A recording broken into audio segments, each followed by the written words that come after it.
presidente del Banco Central, Luis Caputo, dio por terminada la corrida cambiaria. Dijo que los mercados entendieron el mensaje y que ahora se vienen tiempos más tranquilos. El mercado entendió el mensaje, se tranquilizó mucho y ayer encontró un nivel de equilibrio sin intervención del Banco Central, más de un 10% bajo de lo que tocó ese día famoso, y creo que vamos a encaminarnos a una situación de mucho más normalidad. Ojo con eso, porque ¿cuántas veces dieron por terminada la corrida? ¿Cuántas veces creyeron que habían domado a la bestia?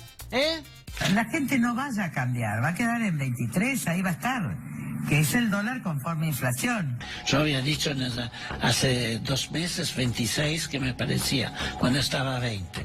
Creo que a 28 es súper aceptable, no haría esfuerzo para bajarlo. No hay previsto cambio de gabinete. ¿No previeron esta escapada del dólar? ¿No la previeron? Bueno, lo hemos dicho desde el primer día. Los problemas estructurales de la Argentina que tenemos que ir resolviendo y que estamos resolviendo nos dejan todavía hasta que estemos en ese nivel de equilibrio fiscal, de menor dependencia externa, vamos a tener vulnerabilidades. ¿Están preocupados desde el gobierno porque no son índices para nada buenos? Estamos ocupados. Superado o no, la corrida dejó sus traumas en el elenco gubernamental. Quedaron heridos internos, hubo puteadas entre coroneles y también parecía que volvían viejas estrellas del oficialismo. Pero al final no vuelven más. Los únicos que se fueron son los 2 vicejefes de gabinete, los 2 alfiles de Marcos Peña. Uno, en realidad, se quedó refugiado como asesor, pero los 2 se fueron del primer piso de la Casa Rosada, que es importante. Una vez más, Carrió dio la nota disonante con un tuit donde salió a bancar a estos 2 echados, Lopetegui y Quintana. Dijo que son los 2 mejores funcionarios del gabinete. Y fue más allá. Advirtió que si Macri los rajaba, era como concesión al lobby de los laboratorios. Con amigos así, ¿quién necesita enemigos, no? Ojo, quizás tenga razón Carrió y a las 2 espadas de Marcos Peña las haya cortado de cuajo Macri a pedido de Alejandro Ruemers, el heredero excéntrico de la familia laboratorista más poderosa del país. Claro, los Ruemers son gente muy del festejo. Han agasajado a Macri en su mansión del country Cumelén, en Villa Langostura. Y en febrero, Alejandro se hizo famoso porque celebró sus 60 años con una fiesta de 3 días en Marruecos para la que contrató a Ricky Martin y les pagó el pasaje en avión a todos sus invitados. Dicen que se gastó 6 millones de dólares. Por suerte todavía estaba 18. Pero lo loco, a la vez, es que Macri, en el afán de ajustar, se deshizo de un plumazo de 2 de los 3 hombres que había definido como sus ojos y su inteligencia. El único que quedó de esos 3 es Marcos Peña. ¿Eso quiere decir que Macri ahora ve 2/3 menos? ¿Que es 2/3 menos inteligente? Ellos 3 son yo, dijo también ese día el presidente de la Nación. Y si de esos 3 tipos, que eran él, queda uno solo, ¿ahora él es 2/3 menos él? La verdad no lo queremos psicoanalizar, aunque a veces por algunas cosas que dice pareciera que no le vendría mal alguna terapia para no rayarse. Trabajo de no volverme loco, porque si me vuelvo loco le puedo hacer mucho daño a todos ustedes. Claro, porque Cuerdo no le hizo ningún daño, ¿no? Tierra fértil la Argentina, ¿no? Ideal para que crezcan los brotes verdes.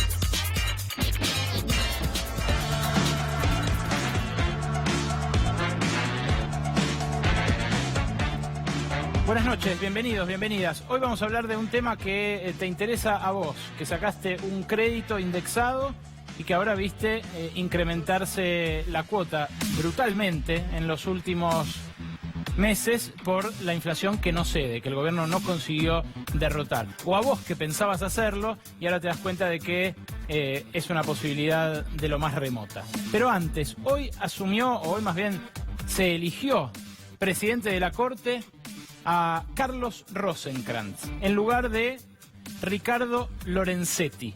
Carlos Rosenkrantz es este abogado de 60 años, laureado con doctorados en Yale, con experiencia en casos muy trascendentales para la Argentina, y además ex abogado del grupo Clarín contra la ley de medios y ex rector de la Universidad de San Andrés. Hubo un día, el miércoles 15 de julio de 2015, en el cual él empezó a sumarse a Cambiemos. Estamos hablando de, a partir de hoy, la cúspide de uno de los 3 poderes en los que se divide nuestro Estado. La anécdota no me la contó ninguna fuente en reserva, la publicó un actual funcionario del gobierno en un libro. El libro se llama Cambiamos y cuenta toda la campaña electoral del macrismo de cara a lo que fue su victoria electoral de 2015. El autor de ese libro es Hernán Iglesias Ilia, que es director de Coordinación Estratégica de Comunicación de la Jefatura de Gabinete, un cargo así de rimbombante. En ese libro, Ilia cuenta que lo fueron a ver él y Marcos Peña al campus de la Universidad de San Andrés, a Carlos Rosenkrantz, que era el rector de esa universidad. Rosenkrantz les dijo: no hay un solo vector en el discurso del PRO que la inteligencia pueda tomar. En Alfonsín, ese vector o uno de los vectores que podían tomar los intelectuales eran los derechos humanos. ¿Cuál es el vector del PRO? Los inquirió Picante, el entonces rector de la Universidad de San Andrés. La invitación, le respondió Marcos Peña, es a construirlo juntos. A lo cual Rosenkrantz le dijo: si quieren que se lo demos nosotros, no va a ocurrir. Nosotros por los intelectuales. No va a ocurrir. Háganlo ustedes. La reunión pareció cortante, aunque Ilia confiesa que sospechó que Rosenkrantz iba a votar a Macri en las elecciones. Insisto, era el 15 de julio de 2015. Pero al toque, Rosenkrantz le pidió a Hernán Iglesias que le dé el mail de Marcos Peña. Y cierra ese párrafo el autor del libro: se lo di. Quizás fuera el principio de una fructífera relación. Esa relación terminó de fructificar hoy con la elección de Carlos Rosenkrantz, el más macrista de los jueces de la Corte Suprema, como presidente del máximo tribunal. Y eso es lo que a partir de ahora va a tener en su cúspide el Poder Judicial de la República Argentina. Nuestro tema central de hoy son las autopistas del curro.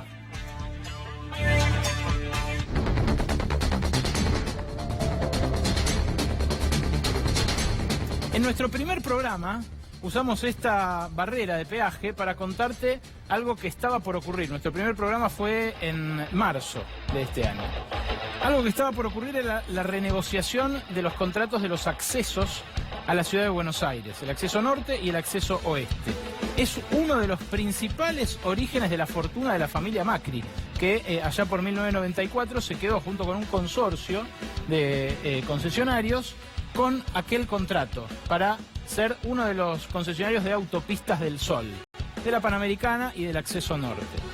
En ese momento te contamos que estaban en negociaciones, pero que, claro, el grupo Macri ya se había visto beneficiado por los aumentos tremendos que tuvo el peaje de esta administración. Ahora, la verdad es que después de aquel primer programa se dio lo peor: la renegociación en favor de los actuales concesionarios, que les reconoció todo lo que ellos pidieron y que además les permitió ajustar los peajes de acá en adelante hasta 2030, hasta cuando les excedieron la concesión sin una nueva licitación. Van a poder aumentar los peajes 2 veces por año y siempre por encima de la inflación. Esto ya no lo disfruta el grupo Macri, que se fue, vendió su 7%, el 7% que le quedaba, a principios de este año. Pero sí, los ex socios del presidente obtuvieron esa serie de ventajas. ¿Saben cuándo fue? El 26 de junio de este año. Ese día, Guillermo Dietrich firmó la extensión de la concesión a favor de los ex socios del presidente y lo estampó en este acta de acuerdo que les mostramos a continuación. Ahí lo ven, 26 de junio de 2018, el licenciado Guillermo Javier Dietrich. En la próxima placa, en el próximo destacado, van a ver cómo les reconoce a los que tienen la Administración de Autopistas del Sol esta deuda: 499 millones de dólares. A los de acceso oeste les reconoce una deuda adicional de 247 millones de dólares. ¿Qué es lo llamativo de esto? Además de haberles dado todas las concesiones, en junio, cuando el dólar estaba a 25 pesos, ¿qué hizo Dietrich? Dolarizó la deuda del Estado con las concesionarias. ¿Por qué digo dolarizó? Porque esta deuda en 2006 se había renegociado, este contrato, y se había renegociado en pesos, ajustados por inflación, pero pesos al fin. Así lo dice este decreto de 2006 que firmó en su momento la administración de Néstor Kirchner. Fíjate, porque tenemos el facsímil. Ahí vas a ver cómo dice, en pesos constantes de septiembre de 1993. Reconoce la tasa interna de retorno, una serie de cosas, pero especifica que la deuda y que todo el cómputo es en pesos constantes. Bueno, ahora el curro que habilitó Guillermo Dietrich le garantizó a los concesionarios de la autopista del Sol, o sea, de la Panamericana, y de la autopista del Oeste, o sea, del acceso oeste, no solamente dolarizar los peajes, porque los peajes van a subir en la medida en la que garanticen la tasa interna de retorno del 8% sobre la deuda que esos consorcios dicen haber acumulado en su favor contra el fisco, que no les subió todo lo que ellos hubiesen querido desde 1993 los peajes, sino que además obtuvieron la ganancia descomunal de lo que subió el dólar desde el 26 de junio hasta ahora. ¿Cuánto subió el dólar desde el 26 de junio hasta ahora? De 25 y pico a 39 pesos. La diferencia da en toda la deuda más de 7.000 millones de pesos. De pesos de hoy, porque la verdad que sacar cuentas en esta Argentina en pesos casi que no tiene sentido. Imagínate, pesos de hoy, pesos de hace un mes, pesos de dentro de 2 meses, peras con manzanas. Pero Dietrich y Macri les habilitaron a los ex socios del grupo SOCMA en las autopistas la dolarización de lo que le reclamaban al Estado. Algo que obviamente a los asalariados, y mucho menos a los asalariados del sector público, no les permitieron. Ahora sí, nuestro tema central de hoy son los créditos indexados, los famosos UVA, que tienen en vilo a 130.000 familias.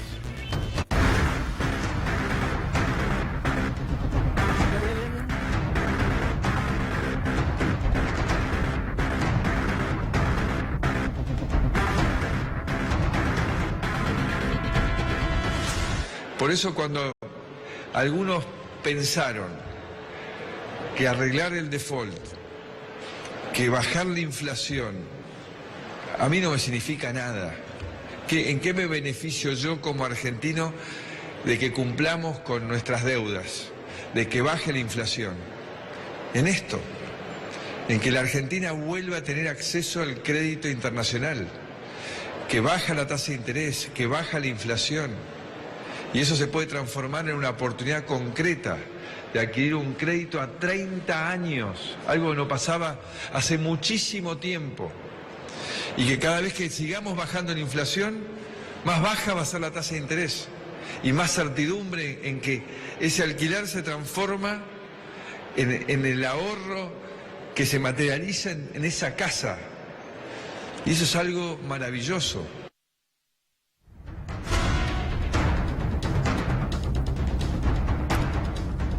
Vamos a ser muy cuidadosos con esto, porque no queremos ni sembrar el pánico entre los que han sacado un crédito indexado, ni decir que esto ya es una situación de quebranto o de quedar en la calle.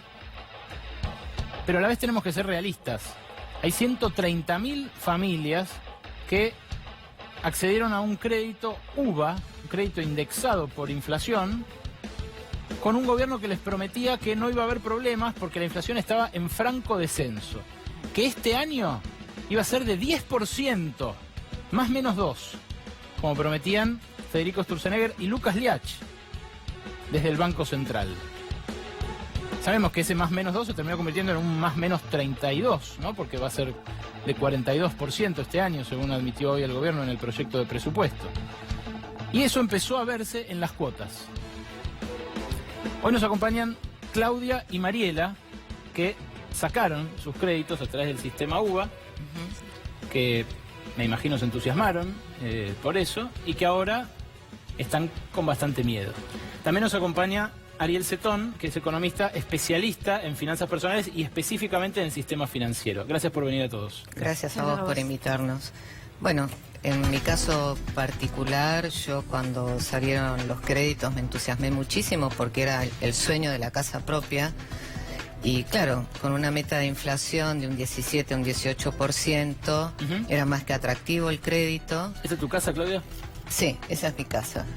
Y ahora me veo que con una meta inflacionaria que se proyecta de más de un 40% y las paritarias que claramente no acompañan a este ritmo, es preocupante, porque no es que solamente hay que pagar el crédito, también hay que pagar los servicios, las expensas, los impuestos y todo lo que va aumentando, y claramente en eso, con la devaluación que hay, es preocupante llegar a pagar el crédito. Nosotros queremos poder pagar nuestra casa, y eso es lo que nos preocupa y lo que nos están teniendo en este momento acá, ¿no es cierto? Ustedes, Mariela, se empezaron a juntar con otra gente en la misma situación. Sí, fue algo muy espontáneo, muy importante, porque los que nos pusimos a hacer números y vimos que no cerraba nada, empezamos a hablar en distintos grupos de Facebook para interiorizarnos, a ver si pasaba algo o no, si estábamos cerrados, porque no podíamos creer lo que estábamos viendo en los números.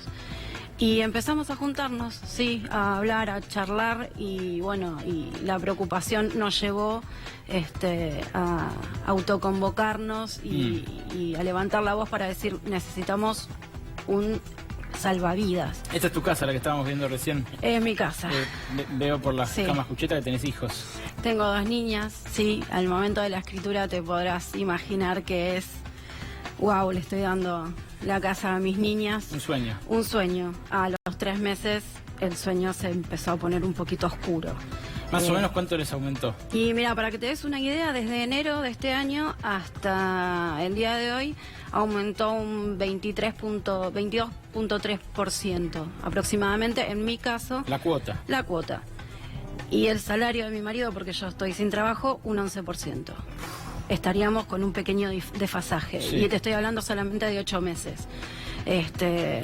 Por ahí vos me podrías dar, a ver, alguna pauta, cómo se sale de todo esto. Porque la verdad es que queremos pagarlos nosotros con nuestro trabajo. Sí, sí, claro. Es puntual. Ari, ¿funciona un sistema de créditos indexado como este con una inflación como la que tenemos este año? La realidad es que el crédito UVA funciona siempre y cuando estés en un contexto de desaceleración de la inflación. De hecho, en una inflación baja o, digamos, en relación a los 3-5% de los países fuera de la alta inflación, un sistema como el UVA no haría falta. Claro. Funcionaría el sistema tradicional, que funcionó hasta, por mal o por bien, pero funcionó 2007. hasta el 2007, 2008, más o menos. Lo que sí, el crédito UVA lo que generó fue ampliar la cantidad de gente que pudiera acceder al crédito, pero obviamente los bancos que hicieron deslindaron la responsabilidad del ajuste por inflación al deudor, claro, cosa que tenían antes en el crédito tradicional a cargo suyo. Y acá hay algo importante. ¿A ustedes alguien les advirtió el riesgo que estaban corriendo? No, en ningún momento. En ningún momento se nos advirtió del riesgo. Lo que pasa es que nadie se imaginó esta devaluación que iba a haber, ni tampoco esta inflación que se proyecta para este año y para el año que viene. La promesa fue otra. Nosotros esperábamos un 15% de inflación, un 17%, no un 42%. Y aparte también la ansiedad de acceder a la casa propia, ¿no? De estar toda la vida alquilando y tener la posibilidad de acceder a la casa propia. En mi caso, por ejemplo, yo ya tengo una edad que no podría esperar mucho más para poder acceder a un crédito. Yo en un poco tiempo, en unos años me voy a jubilar. Entonces pienso, ¿cómo voy a pagar el crédito cuando me jubile? Porque eso también es otra cuestión. Y como yo, hay mucha gente que está en la misma situación. Claudia, ¿en qué porcentaje incide de tu ingreso la cuota hoy? En este momento un 30%. Estás al límite. Sí. A partir de ahí, lo que dice el sistema UVA es que se empieza a extender la vida del crédito, o sea, debes más años, ¿no, Ari? Sí, en realidad, si el crecimiento de los salarios promedio de la economía es menor al 10% del crecimiento de la inflación, uno tiene la capacidad o la posibilidad de sentarse con el banco y refinanciar las cuotas como para que la proporción del salario total no supere cierto límite. Obviamente estamos en un contexto en el que los créditos UVA explotaron y crecieron fuertemente hace no más de un año. Claro, después empezaron a dejar de pedirse cuando en marzo de este año. Exactamente. Cuando a mucha gente le pasó que tenía un crédito, pero subía el dólar y no le alcanzaban los pesos que le prestaban. No podían entrar, directamente no podían entrar, porque la plata que te prestaban no era lo mismo con un dólar que valía el doble. Hay 3 casos que nosotros hicimos entre las estimaciones que vienen haciendo ellos con su grupo de autoconvocados y las que complementamos con Ariel, para compartir con ustedes. La comparación sobre todo con un alquiler, ¿no? En el primer caso, el más optimista, el escenario más optimista, alguien que hubiera sacado un crédito al 3,5 de interés más UVA, digamos, o sea, 3,5 indexado, suponiendo que este año la inflación va a ser del 40 y el año que viene 23, o sea que baja bastante el año que viene, ahí ven que un alquiler que pudiera empezar a 10.000 pesos, con un ajuste semestral del 15%, se iría a 15.000 y pico al final de ese contrato, al final de esos 2 años. Y en cambio el crédito UVA iría subiendo y al final de esos 2 años sería un poco más caro, 3.000 pesos más caro, de 15 a 18.000. Pero insisto, este es el caso más optimista, el caso en el cual la inflación se modera muchísimo el año que viene. En el caso en el que accede al crédito de más baja tasa, o sea, este 3,5, pero la inflación del año que viene es 40 también, cosa que no es tan disparatada, ¿no? No, en absoluto. La cuota se va a esto que van a ver ahora, a más de 21.000. La brecha, la diferencia, se empieza a ensanchar el año que viene, ¿no? O sea, este año más o menos va un poco más arriba, pero la brecha se empieza a ensanchar grosso el año que viene, ya a 21.000 y pico. Y la verdad, lo que dicen los economistas del gobierno es, no se pueden quejar porque accedieron a una propiedad que en pesos vale mucho más, porque sigue valiendo en dólares. ¿Ustedes lo sienten así o miran la cuota? No, yo miro el mes a mes, miro la cuota y la verdad es que no me siento beneficiada, en absoluto. En absoluto. Decías que no aspiran a que nadie se los pague, digamos. Por supuesto, nosotros lo que queremos es poder pagar nuestras casas. Nosotros queremos, nosotros nos autoconvocamos, de hecho mañana en la Cámara de Diputados tenemos una actividad donde van a ir diputados de diferentes bloques para exponer nosotros nuestra problemática, porque de hecho hay muchos proyectos de ley que se están presentando con la problemática nuestra. Entonces queremos que ellos nos escuchen y escucharlos, a ver qué nos proponen como para nosotros poder llegar a pagar nuestras casas. Eso es lo que aspiramos. En el último escenario, el que mostramos un crédito con alguien que lo sacó más recientemente, porque estos créditos tenían una tasa del 3,5 en uvas al principio. Después empezaron a tener más tasa de interés porque los bancos empezaron a querer vender esos créditos. Como pasó en Estados Unidos y como se gestó la crisis de la subprime, ¿no? La crisis hipotecaria. Bueno, en ese caso los que lo tomaron un poco después, con el 5,9%, ya arrancaban de una cuota mayor para esa misma propiedad. Arrancaban de 13 lucas en vez de 10 que podían pagar el alquiler. Pero fíjense a dónde terminaría la cuota el año que viene con el mismo escenario de 40 inflación y 40 inflación el año que viene. Terminaría en 28.000 pesos frente a los 15.000 que valdría un alquiler ajustado moderadamente en ese 15% semestral. ¿Ustedes podrían pagar el doble de cuota de acá a 2 años? No, definitivamente no. No, para nada. Porque no acompañan las paritarias a lo que está pasando con la inflación. La devaluación es tan dramática para nosotros y si las paritarias no acompañan, vos pensás que yo pertenezco a empleados de comercio y el aumento que se dio recién lo voy a terminar de cobrar en enero del 2019. Entonces, la verdad que es bastante preocupante. Nosotros vemos un panorama muy preocupante. Ari, ¿hay forma de enmendar esto? La realidad es que hoy por hoy, de hecho, la extensión del plazo total del pago, digamos, de extender un crédito de 30 años a más de 30 años, es hoy por hoy el único salvaguarda que existe y de hecho, cuando se planteó, digamos, la idea de que los bancos salieran a empaquetar los diferentes préstamos hipotecarios, cuando estábamos todavía en el boom antes de la devaluación de llegar a 25 y luego hasta 40, uno de los objetivos que buscaban era sacar esa salvaguarda que tienen todavía los deudores. Por suerte no lo lograron. Por suerte no lo lograron. Última, no les quiero preguntar a ustedes si votaron por Cambiemos, pero en el grupo de damnificados, de gente asustada, ¿hay gente que lo hizo? Sí. Hay de todo. Sí, pero hay de todo. Somos un grupo muy grande y en realidad hay gente de... No tenemos ningún partidismo. Somos... No lo sé, pero digo, hay gente que se sienta estafada, además de su casa, electoralmente. Totalmente, muy estafada. Muy porque es lo que te decía hace un rato. vos tomaste un crédito con una proyección que te daban desde el gobierno de un 15, un 17% y te encontrás con un 42%. Mariela, Claudia, gracias por venir. Gracias a vos gracias por a Ani también por venir. Esperemos que se atienda su situación. En instantes se sienta a tomar un cafecito con nosotros la intendenta de La Matanza, Verónica Magario. Atención, rompe el silencio, hace mucho que no da entrevistas Verónica Magario. Hoy estuvo conversando, siendo parte de estas negociaciones, ayer también, entre gobernadores e intendentes y la Nación, a ver en definitiva a quién terminan ajustando más desde el Fondo Monetario. Antes que eso, siempre nosotros tenemos una sección sobre el final del programa que es Yo no te lo dije, la trastienda de la política, los secretitos del poder y del palacio. Pero hoy hay una que yo te la dije.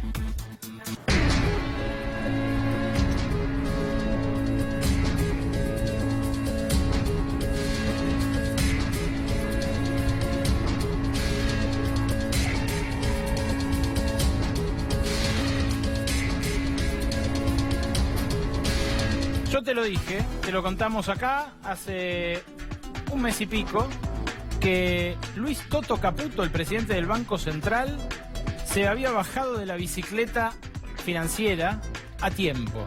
¿Qué hizo Luis Caputo durante todo el año pasado? Hizo muy buen dinero con los rendimientos que pagaban las Lebacs, el mejor negocio financiero del año pasado. Convirtió en solo 6 meses de 2017, él en la cuenta que comparte con su mujer, 8 millones de pesos en 9 millones de pesos. Fue renovando las Lebacs a su vencimiento, bicicleteando, hasta enero de este año. En enero de este año dejó de renovar las Lebacs. Si él hubiera comprado en esa cuenta particular, nosotros mostramos acá el extracto de la caja de valores, donde constan todos los movimientos de su cuenta, al que accedimos por fuentes judiciales.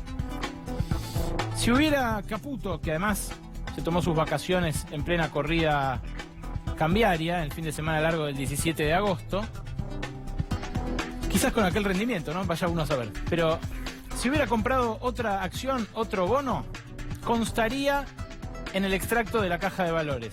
No constó. ¿Qué hacen todos los que se bajan de la bicicleta financiera, y especialmente los que lo hicieron en enero de este año? Compraron dólares. Bueno, eso es lo que ahora la justicia le va a preguntar al Banco Central, que ahora preside Caputo.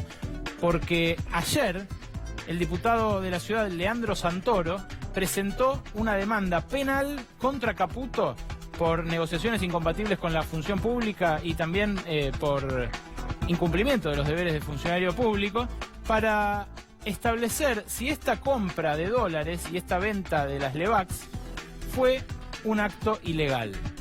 Y ahora el fiscal Jorge Dilelo y la justicia, en definitiva también un juez federal, van a tener que preguntarle, y lo van a hacer por la información que tenemos, al Banco Central si tiene registros de que aquel Caputo, que no era presidente del Banco Central todavía, que era ministro de Finanzas, compró dólares en enero de este año. Y si lo verifican, quizás les cueste comprobar que hubo allí delito. Ahora, entre vos y yo, haya habido o no delito. Qué bronca, ¿no? Ya está con nosotros Verónica Magario.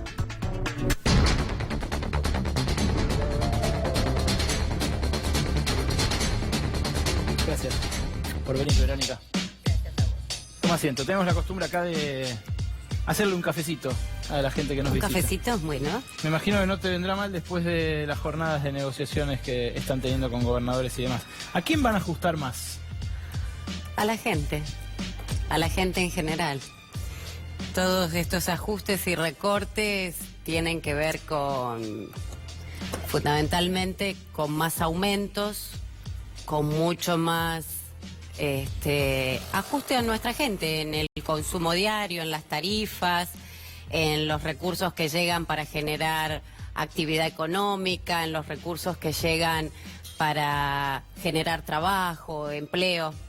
Hoy miraba una encuesta de La Matanza y los empresarios de las pymes en este último trimestre, nosotros hacemos un relevamiento todos los trimestres, decían que el 84% de ellos decía que han perdido, han bajado su rentabilidad.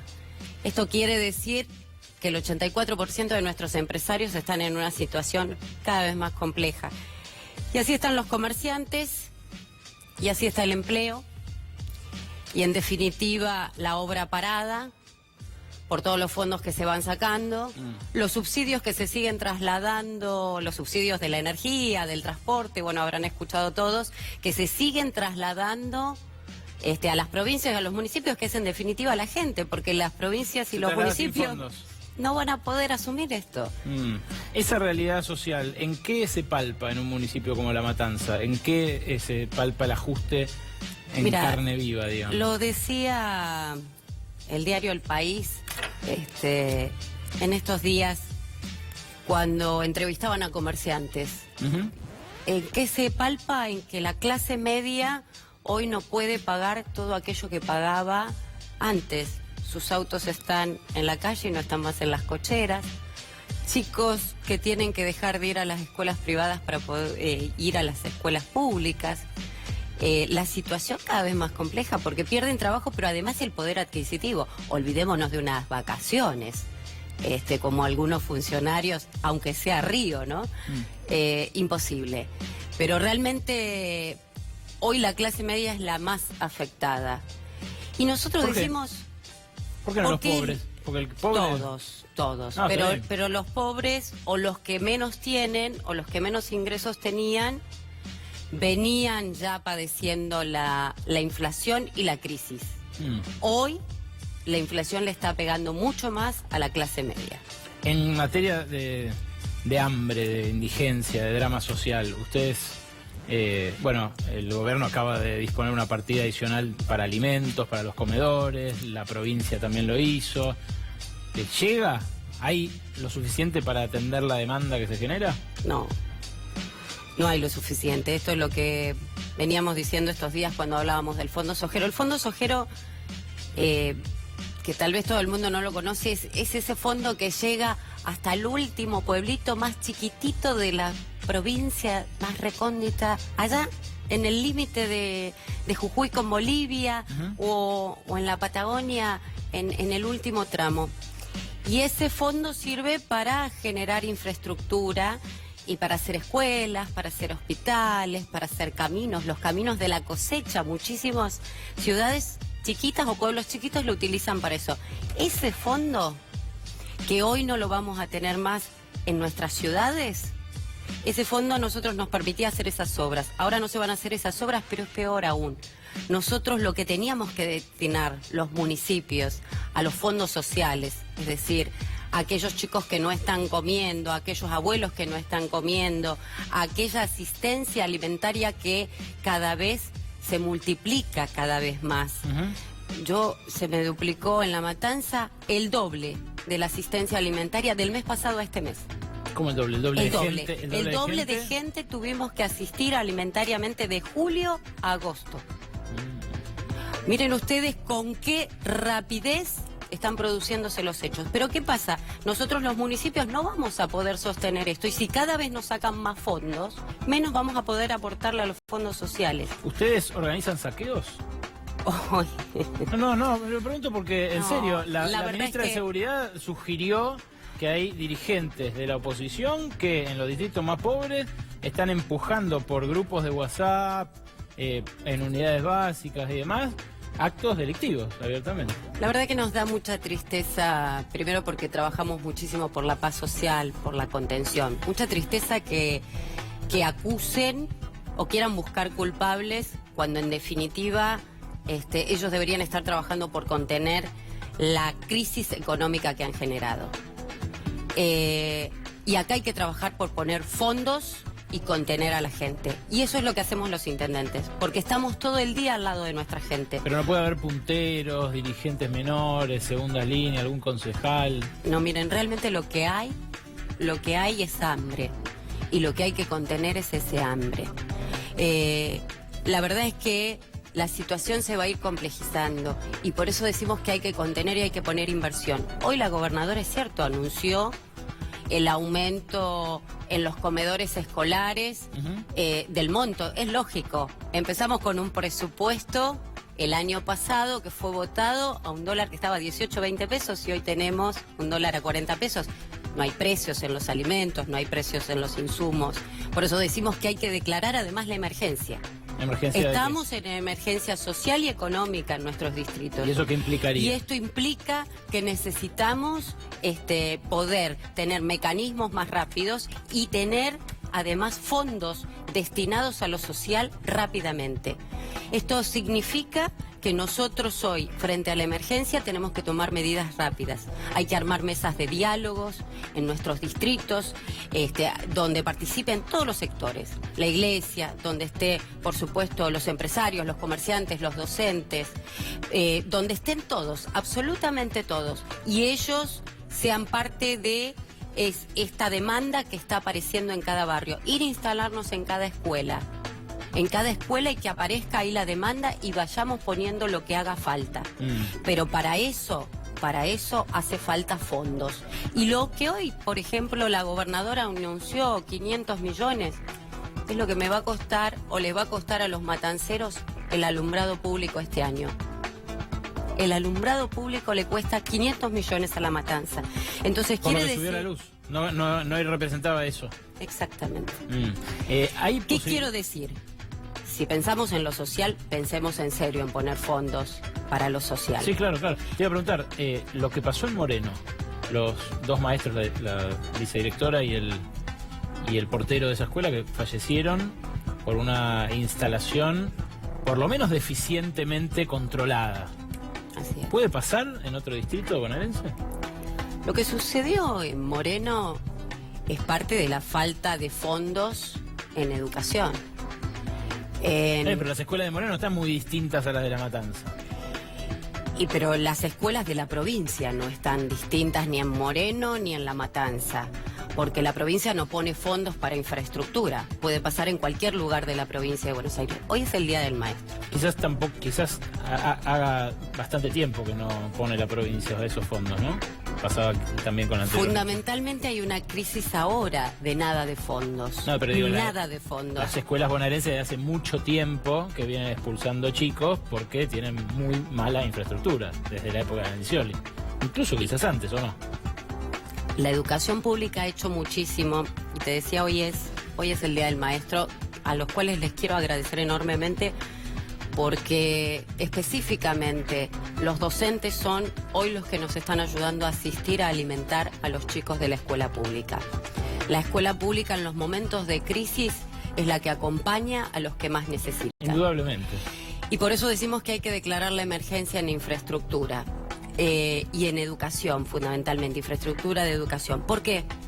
Porque necesitamos que nuestras escuelas puedan funcionar, pero también necesitamos que los salarios se solucionen de los docentes, pero también necesitamos que la universidad pública se sostenga y sea para todos los sectores. En La Matanza tenemos una universidad que el 86% viene, el que ingresa es el primer miembro de la familia que va a la universidad. Entonces la escuela pública es para todos y hay que sostenerla. Y está en peligro cuando le sacamos los presupuestos. Yo no sé si ustedes conocen, pero el año pasado a la escuela privada en la provincia de Buenos Aires se le aumentó el presupuesto en un 42%. Los subsidios. Exactamente. A la escuela pública no. Entonces no hay arreglos, no hay paritarias para los docentes que terminen dando clases y cubramos las clases de los chicos. Además es el lugar donde comen. Y te voy a dar un dato más. En La Matanza estamos terminando un relevamiento donde los chicos de la secundaria estamos teniendo serios problemas porque se desmayan, porque no pueden estudiar, es decir, no están comiendo. Y estamos sacando el promedio final de cuántos chicos vamos a tener que salir a alimentar y asistir rápidamente, porque estas son las realidades que suceden. Es tremendo. Mira, cuando uno ve estas cosas y decís, ¿no hay soluciones? No, sí las hay. Hay muchísimas soluciones. Desde los municipios hacemos muchísimos esfuerzos y ponemos fondos y sacamos de un lado y del otro, y cubrimos la basura y cubrimos lo social y cubrimos la generación de empleo. cubrimos todo. Pero también hay otras propuestas que hubieran dado mucho resultado, pero que no se han tenido en cuenta. Básicamente no bajarle los impuestos a los ricos, ¿no? Tiene que ver con eso. Mira, nuestro diputado de La Matanza, Fernando Espinosa, un segundo, nada más, presentó un proyecto donde si los que blanquearon y dejaron su blanqueo en el exterior le hubiéramos cobrado el 2,5%, en la Argentina no hubiéramos necesitado aumentar las tarifas. Que era lo que se pagaba antes, simplemente no bajarles el impuesto a la riqueza a los ricos. Gracias, Verónica, por venir a Brotes Verdes. Gracias. Quédate porque en el Yo no te lo dije de hoy vamos a tener un datazo. ¿Qué pasó con la contadora que echó María Eugenia Vidal por la causa de los aportes truchos? ¿Consiguió otro empleo público? ¿La consiguió acaso esa changa en uno de los puntos más neurálgicos del poder de la Argentina? Eso después del informe que nos trae Noé Barral Dijera.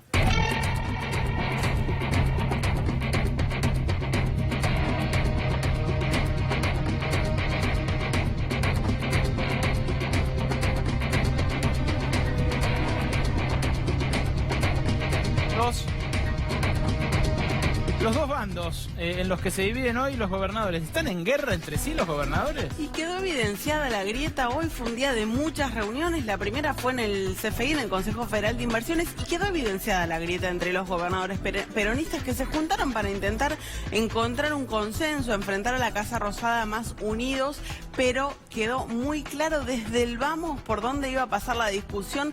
Fue Carlos Berna, el gobernador de La Pampa. Te voy a mostrar cómo abría el fuego ya incluso antes de entrar a la reunión. Esto es lo que decía Carlos Berna ahí del Consejo Federal de Inversiones. Coinciden en la necesidad imperiosa de llegar a un equilibrio en el déficit fiscal. Bueno, preguntaré a ellos. ¿Y usted no lo cree importante? Yo no tengo déficit fiscal. No, pero hablamos en términos nacionales. Y bueno, que recorte las partidas del Estado Nacional de las que ajustan a las empresas, no a la gente. No tienen nada que ajustar. ¿Yo cómo voy a ajustar si tengo que de superávit? Hablamos de 24 provincias. Bueno, las otras provincias que tienen déficit deberán arreglarlo. Yo creo que en general hay gobernadores peronistas que están más cerca de Macri que de Perón.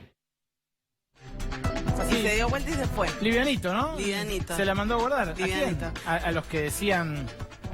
a los que estaban en uno de los bandos de tu barriada, a ver, mostrámelo. Sí, claro, a los que estaban en uno de los bandos de la barriada, por supuesto, uno de la cara más visible de este grupo de peronistas que para Berna están más cerca de Macri que de Perón, la cara más visible es Juan Manuel Urtubey, el gobernador de Salta, que incluso estuvo después en la conferencia de prensa posterior a la reunión con Mauricio Macri, una reunión en la que, hay que decirlo, la Casa Rosada consiguió algo que venía buscando hace mucho, la foto. Apenas la foto consiguió, porque todavía el presupuesto no está anudado y la verdad hay mucho todavía por desandar y hay mucho por saber si los gobernadores son efectivamente una correa de transmisión entre lo que dicen ellos y lo que van a votar sus diputados y senadores. No sería la primera vez que un gobernador dice, ok, estoy de acuerdo, y después sus diputados y senadores votan diferente. Un proyecto de presupuesto que, dicho sea de paso, tiene unas previsiones absolutamente disparatadas. Por ejemplo, dice que el dólar va a terminar este año en 38 pesos.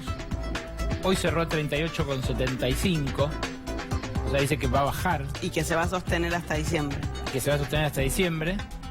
Y después dice que va a terminar el año que viene en 42 pesos. O sea, va a subir solo 4 pesos durante el año y que la inflación va a ser del 23%. Algo absolutamente disparatado. Pero te quiero preguntar, Noé, ¿qué ganan los llamados socios del ajuste al serlo? ¿Qué ganan por arrimarse y sacarse esa foto? Lo primero que hay que decir es que hay un convencimiento ideológico de este grupo de que esto es lo que tiene que pasar con el presupuesto. Están discutiendo plata, como venimos contando martes tras martes. Pero ellos pueden perder elecciones. Bueno, claro. El año que viene. Bueno, Urtubey es un caso que no tiene reelección en la provincia y quiere claramente ser presidente. En su caso busca de alguna manera pararse como la alternativa clara al kirchnerismo, a Cristina Fernández de Kirchner, mostrándose más racional. El resto, cada uno tiene ahí sus cuestiones en la provincia. Por supuesto que Schiaretti siempre fue un gobernador que se ha mostrado cercano al macrismo. Hay algo también que hay que decir, Ale, hubo varios reclamos en la reunión y uno de ellos fue de María Eugenia Vidal. María Eugenia Vidal, por supuesto, incondicional de Mauricio Macri, que fue a reclamar: auméntenme el fondo del conurbano, auméntenme porque no está actualizado por la inflación que estamos teniendo año tras año. O sea, mirá quiénes estuvieron ahí haciendo reclamos de dinero y quiénes estuvieron poniendo la cara y diciendo: sí, estamos de acuerdo, vamos a avanzar con este presupuesto, aunque es un presupuesto que le transfiere subsidios a las provincias. Las provincias ya dijeron: nosotros no nos podemos hacer cargo del subsidio al transporte, va a aumentar la tarifa del transporte en las provincias. Transfiere el subsidio a la energía eléctrica, que habían dado marcha atrás la semana pasada, hoy vuelven a dar marcha hacia adelante para transferirlo, y hoy sí, una buena en el boletín oficial, que hubo marcha atrás con el decreto que recortaba la zona desfavorable para las asignaciones familiares. O sea, va a haber salario familiar para los que viven en Patagonia o en el noroeste, adecuado a los que venían cobrando hasta ahora. Sí, no hay marcha atrás de nuevo, porque viste que está todo medio así. Noé Barral Ligera, muchas gracias. Esos dos nombres que mencionó Noé, María Eugenia Vidal y Juan Manuel Urtubey, por ahora pertenecen a fuerzas y signos políticos distintos, pero quién sabe, ¿no? Con la cercanía que a veces se insinúa entre ese sector del peronismo y un sector del oficialismo que quiere buscar otras patas, otras bases de sustentación. De eso, de la campaña 2019 y de cómo está encarando el gobierno esta crisis, nos viene a hablar hoy Luciano Galú.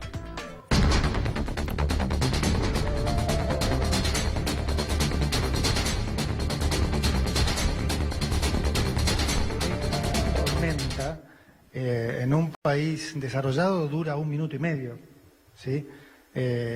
Acá nosotros tenemos mucho menos grados de libertad y mucho menos opciones. ¿Por qué? Porque durante 70 años no se hicieron las cosas bien y bueno, eso te quita entonces grados de libertad, ¿no? Aplica a todo. Los famosos 70 años de peronismo, a los que parecen culpar ahora de todos los males que estamos viviendo. Buenas noches, Luciano. Gracias, Ale, ¿cómo estás? Bien, muy bien. ¿Es esta la estrategia comunicacional oficial? Después de 2 semanas medio groggy, que fue lo que veníamos hablando en las últimas emisiones, parece haber encontrado una forma de reacomodar su estrategia, y es esta: son los 70 años de peronismo, pero también es esta cosa de, bueno, las crisis son un problema de los argentinos, la oposición. El gobierno parece haber reestructurado su estrategia de comunicación alrededor de la crisis en decir: íbamos a hacer Venezuela y el 2001, y nosotros logramos reordenar esa crisis tremenda que se venía, y estamos en crisis, pero no llegamos al 2001. O sea, lo que vos decís es que nos venían vendiendo lluvia de inversiones, unir a los argentinos, pobreza cero, segundo semestres, brotes verdes y demás, y ahora nos venden un piloto de tormenta para una tormenta que ellos mismos generaron. No, se vende un piloto de tormenta, lo que no se reconoce es que es una tormenta autogenerada, es una tormenta producto de la historia de los argentinos. La semana pasada decíamos, Macri nombró en su discurso 5 veces la palabra crisis, 4 era: las crisis son un problema de los argentinos. Los argentinos vivimos en crisis. Mirá lo que pasa cuando hay crisis en Twitter. Tenemos ahí una placa para mostrarte cuál es el discurso oficial alrededor de la política argentina cuando hay crisis. Ahí tenemos 2 picos: cuando el dólar tocó los 40 pesos, sí, y el día del discurso, del segundo discurso de Macri. Esos días son los que más se mencionó, 70 años. Excelente, esto es excelente, ¿en serio? O sea, el pico tiene que ver con el oficialismo en crisis, 70 años de hacer las cosas mal, 70 años de peronismo. 70... Sí, bueno, es de peronismo porque si mirás 70 años para atrás es 1948. En realidad, en esos 70 años el peronismo gobernó 29 nada más. Sí. La mayor parte fueron gobiernos no peronistas, o radicales o milicos, sobre todo milicos, ¿no? Pero la verdad que llama la atención. O sea, el 70 años es el nuevo Brotes Verdes, digamos, es el caballito de batalla. Sí, es la crisis que no es nuestra y nosotros la vamos a resolver porque es producto de la historia argentina. Y hay una cosa bastante antidemocrática dentro de ese discurso, que es, mirá esto que decía Melconian hace unos días, decía: le pido a la oposición que no joda en el Congreso. Ahí hay todo un tema que es que en realidad los países democráticos tienen oposiciones robustas, tienen alternancia y construyen políticas económicas, sociales, culturales, claro, alrededor de congresos. De eso que se llama joder, ¿no? Exactamente. O sea, de negociar, de oponerse. Con lo cual ahí hay un germen que es: nuestro problema no es cómo gestionamos nosotros la economía o cómo gestionamos el país, sino que nuestro problema es que tenemos que discutir con la oposición cómo gestionamos la economía. Ahí hay un tema que es, yo ahí lo que empezamos a ver es quizás una estrategia de cara al 2019, que es esto que decías vos, que es, no vamos a ser el país de la esperanza, de la revolución de la alegría, de te va a ir mucho mejor. Lo que tenemos sí es al mejor piloto de tormentas, a quienes administrador de la crisis, a quienes mejor van a administrar a lo que estamos condenados los argentinos, que es a vivir en crisis, porque un poco esta es la idea que circunda todo esto. Estamos condenados. ¿Quién más dijo esto? Mira Carrió. Tenemos 2 años distintos de Carrió, lo mismo. Ahí lo que está alrededor de eso es, los inversores le tienen miedo al peronismo. Entonces esta lógica de vamos a vivir en crisis porque tenemos a un pedazo importante de la población argentina que le genera miedo a quienes pueden generar desarrollo, a los inversores, con lo cual déjennos a nosotros que por lo menos vamos a administrar la crisis de una forma saludable. Estrategia de campaña 2019. Luciano Galup con ustedes, asesorando gratis a quienes del otro lado nos están mirando desde los cenáculos del poder. Y hablando de cenáculos del poder, quédate porque lo que tenemos para el cierre en el Yo no te lo dije de hoy es un bombazo. ¿Dónde está la contadora que echó María Eugenia Vidal por los aportes truchos en la provincia de Buenos Aires? Y algo más, mira, te doblo la apuesta. ¿Qué capricho de Juliana Aguada nos va a costar 115 millones de pesos a todos nosotros? En instante.